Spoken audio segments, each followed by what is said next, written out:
देखो तुम लोगों को पढ़ाने क्या जा रहे हैं हम? व्याकरण। अब व्याकरण क्या होता है? व्याकरण किस चीज में पढ़ जा रहे हो? किस विषय में? हिंदी में पढ़ जा रहे हो। और किस विषय में पढ़ते हो स्कूल में? इंग्लिश में पढ़ते हो व्याकरण। तो अब तुमने देखा कि हिंदी में भी व्याकरण पढ़ते हो और इंग्लिश में भी ग्रामर पढ़ते हो। तो इससे क्या समझ में आया? इससे कुछ ऐसी बात समझ में आ रही है कि व्याकरण जो होता है वो किसी न किसी भाषा से जुड़ा होगा। हिंदी एक भाषा है, इंग्लिश भी एक भाषा है, तो इसका मतलब ये हुआ कि व्याकरण शायद भाषा से ही जुड़ा होता है। ठीक है, तो इसका मतलब क्या हुआ कि और जितनी भी भाषाएं हैं दुनिया में, हिंदी इंग्लिश को छोड़ के और जितनी भी भाषाएं, फ्रेंच, स्पेनिश और जर्मन या फिर और कोई भी लैंग्वेज विदेशी भाषा ले लो, सबके साथ व्याकरण जुड़ा होता है। ठीक, व्याकरण का संबंध होता है किसके साथ? भाषा। तो पहले भाषा है, उसके बाद ही व्याकरण आया ना। पहले भाषा है फिर व्याकरण आया। तो व्याकरण को समझने से पहले भाषा समझना जरूरी है, क्योंकि भाषा पहले है, व्याकरण उसके बाद है। तो भाषा क्या होती है? भाषा में कुछ बोल रही हूँ ना, इतनी देर से मैं कुछ बोल रही हूँ और वो तुमको समझ में आ रहा है? yes, मैं बोल रही हूँ और तुम लोग उसको कानों से सुन रहे हो। मैं बोल रही हूँ और तुम लोग सुनकर उसको समझ रहे हो। और मैं बोल कैसे रही हूँ? मैं बोल वही बातें रही हूँ जो मेरे दिमाग में आ रही है। या फिर कभी, ये तो अभी की बात होगी। और वैसे क्या होता है जब हम लोग दुखी होते हैं या कोई कुछ गुस्से में हो या फिर बहुत खुश होते हैं, तो हम लोग जो बोलते हैं वो कहाँ से आता है? हमारे मन से आता है। मन में जो बातें आती हैं, मन मतलब दिल भी कह सकते हो, जो हमारे मन में और जो हमारे दिल में बातें आती है उसको बोल के उस समय हम जो व्यक्त कर रहे होते हैं वो क्या होते हैं? वो भाव होते हैं। मतलब दिमाग में आने वाली बातें विचार हो गए, मन में आने वाली बातें भाव हो गए। ठीक है, तो हम लोग जब मन में और दिमाग में ही आती बातें और कहीं तो आती नहीं, तो दिमाग वाली बातें विचार और मन वाली बातें भाव। मतलब भाव मतलब भावनाएं। तो जब हम अपने मन की बातों को या अपने विचारों को, किसी भाव को या विचार को जब हम बोलकर व्यक्त करते हैं तो वो भाषा हो जाता है। अच्छा, हम लोग अपनी बात लिखते भी तो हैं, लिखते हैं ना। तो जब हम अपनी बातों को लिखकर व्यक्त करते हैं, देखो भाषा क्या होगी? या तो हम लोग बोलकर व्यक्त करें या फिर लिखकर। और समझने की बात कैसे होगी कि हम बोल रहे हैं, तुम लोग सुन रहे हो, सुनकर समझ रहे हो। और किताबें भी जो होती है लिखित रूप में होती है, उनमें लिखा होता है ना, तो उसको हम लोग पढ़कर समझते हैं। लिखा हुआ होता है, पढ़कर समझते हैं। तो मतलब हमारी भाषा किसको कहेंगे? भाषा वो माध्यम होता है जिसके द्वारा हम अपने विचारों और भावों को बोलकर या लिखकर प्रकट करते हैं। ठीक है, हम बोले, आप सुन ले उसको और उसके बाद उसको समझ जाए। हम ऐसा तो कुछ नहीं कह रहे जो तुम्हें समझ में नहीं आ रहा समझ में ना। हाँ, तो यही भाषा है। अगर हम आए बाएं बढ़ने लगे तो भाषा थोड़ी होगी। मैं बोलूं, कोई भी बोले, कोई एक व्यक्ति बोले और दूसरा व्यक्ति, उसके सामने वाला व्यक्ति उसको सुनकर समझ सके, और हम जो कुछ भी हमारे मन में आ रहा है उसको हम लिखकर व्यक्त कर सके, या किसी ने जो समझ के सोच समझ उसके दिमाग में जो भी आया उसने लिखकर किताब बनाई। हम लोग जो अपनी किताब का ही पढ़ रहे हैं, तो किताब में लिखा गया है ना, किसी ने लिखा होगा तो उसको हम लोग पढ़कर समझ रहे हैं। तो बस अपनी बात को कहना और वो बात हमारे सामने वाला समझ जाए, उसको क्या कहते हैं? भाषा कहते हैं। क्या कहते हैं? भाषा।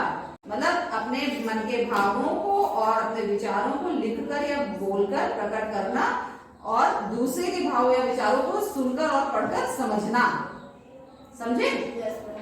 बोलकर लिखकर व्यक्त करना और दूसरे की बातों और विचारों को सुनकर और पढ़कर समझना ही भाषा होती है। ठीक, तो अभी हमने भाषा में चार शब्द सुने। कौन कौन से शब्द?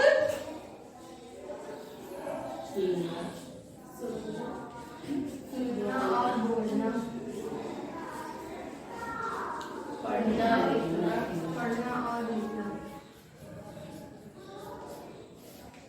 ठीक, ये चार बातें हमने कही। अब ये चारों कौशल होते हैं, भाषा के कौशल।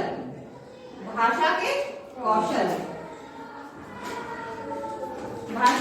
कौन कौन से? भाषा के कौशल क्या होते हैं? सुनना, बोलना, पढ़ना और लिखना। अब हम इसके बाद अगर भाषा के रूप की बात करें तो भाषा मुख्य रूप से भाषा के दो रूप होते हैं। एक रूप होता है मौखिक और दूसरा रूप होता है लिखित रूप होता है।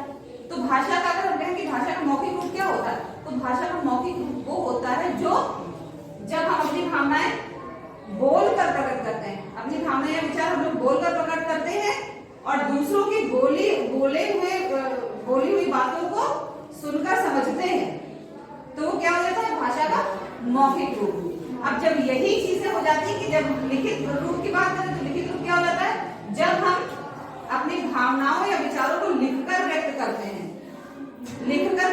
हैं और सामने वाला या कोई भी उसको पढ़कर समझ ले, तो वो क्या हो जाएगा, वो भाषा का लिखित रूप हो जाता है। इतना आया समझ में? Yes ma'am. सबको यस मैम। ये शब्द सुना होगा तुम लोगों ने, यस मैम। मातृभाषा। हमारी मातृभाषा क्या है? हिंदी है, हिंदी है। अब इसकी परिभाषा कहें कि मातृभाषा की परिभाषा क्या होती है, तो कैसे बताओगे? मातृभाषा वो भाषा होती है जिससे हम लोगों का सबसे पहले परिचय होता है। और हम लोग का सबसे पहले किस भाषा से परिचय होता है? हिंदी। क्यों होता है? क्योंकि जब हम छोटे बच्चे होते हैं और थोड़ा बड़े हो जाते हैं कि दूसरे की बातें हम लोग सुन के समझ लें हैं और अपनी बातें समझ के कह सकें या सुन के समझ लें। पहले तो बच्चा बोलने नहीं लगता है, पहले सुन के समझता है, बोलना उसको आता नहीं। तो हम लोग कहाँ रहते हैं? परिवार में ही रहते हैं। जब बच्चा इतना छोटा होगा तो परिवार में ही होगा, एक जनरल बात। तो जब वो परिवार में रहता है अपने मम्मी पापा दादा दादी या नाना नानी या फिर भाई बहन चाचा चाची सबके साथ, तो वो लोग जो भाषा बोलते हैं उसी से तो सबसे पहले हमारा परिचय होता है। वही भाषा हम लोग सुन के समझते हैं और समझते हैं। फिर एक टाइम ऐसा आता है जब हम बोलने लगते हैं, हमें बोलना सीख लेते हैं तो हम बोल के अपनी भाषा व्यक्त करने लगते हैं। तो मातृभाषा वो भाषा होती है जो हम लोग सबसे पहले जिस भाषा से हमारा परिचय होता है, हमारे परिवार के सदस्यों द्वारा बोली जाने वाली भाषा। अब एक एग्जाम्पल, एक नाम तुम लोगों ने सुना होगा, मोगली का नाम। Yes ma'am. मोगली एक पहले आता था टीवी पे, एक शो आता था, ठीक है?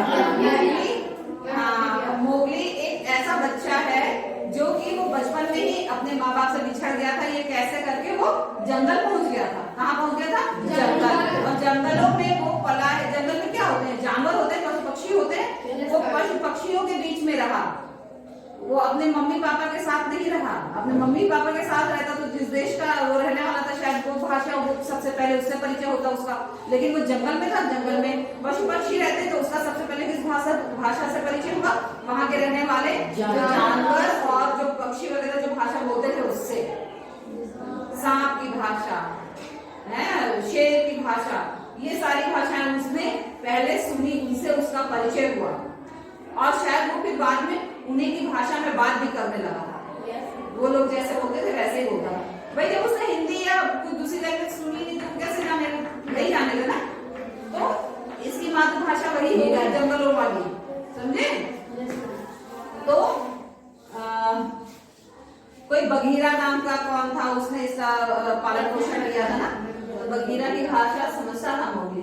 तो मातृभाषा समझ के, मातृभाषा वो भाषा होती है जो हमारे परिवार के सदस्यों द्वारा बोली जाती है और जिस भाषा से हमारा सबसे पहले परिचय होता है। और मातृभाषा के बाद दूसरी भाषा आती है राजभाषा।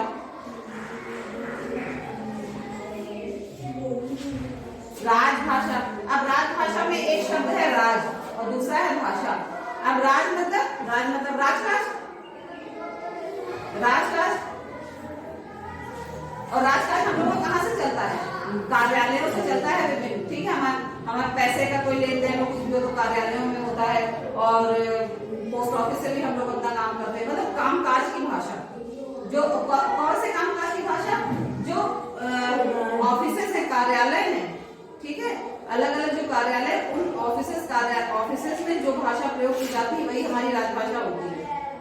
हमारे यहाँ कौन सी भाषा प्रयोग होती है? बैंक में कौन सी भाषा का प्रयोग होता है? फॉर्म भरने जाओ बैंक में, खाता खोलने के लिए, या फिर पासबुक, हाँ, या फिर पासबुक, बैंक की पासबुक होती है, उसमें देखो तो दो भाषाएं लिखी रहती है, हिंदी और इंग्लिश। मतलब क्या हुआ कि ये दोनों ही भाषा, हिंदी इंग्लिश ही हमारी राजभाषा होती है, ठीक है? हिंदी इंग्लिश हमारी राजभाषा, जिनका प्रयोग कार्यालयों में होता है उस भाषा को राजभाषा